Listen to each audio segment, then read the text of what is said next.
Here's Negan is the latest episode of The Walking Dead, and it's the culmination of an entire arc and what's ahead in the future for this character, exploring the backstory and the reasons why he turned to the iconic villain that we all know. We get to meet Lucille, his wife, and you also get a glimpse at how he meets some of the saviors. The fact that Jeffrey Dean Morgan and Hilary Burton are married in real life is really cool and really added a lot to the chemistry between their characters. Someone get these people an award of some kind, please, because they truly deserve it. The acting is on point, feels genuine and authentic, plus it's emotionally immersive.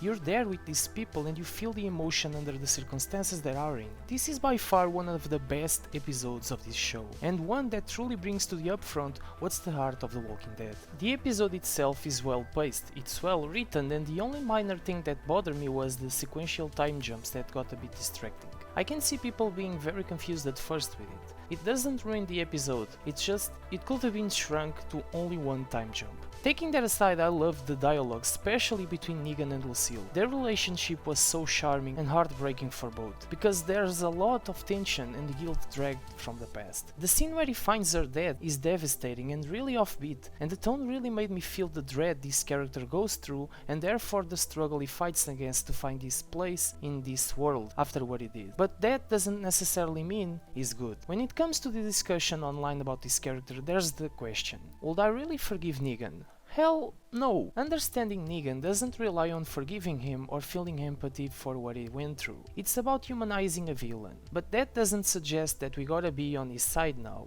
If anything, the episode does a really good job of aspiring to subjective views on this character as a whole. The way I see it is being twisted even before the apocalypse. With that being said, I don't agree with this shift of character in the TV show these last seasons. In the comics, his motivations are clear and his personality is constant.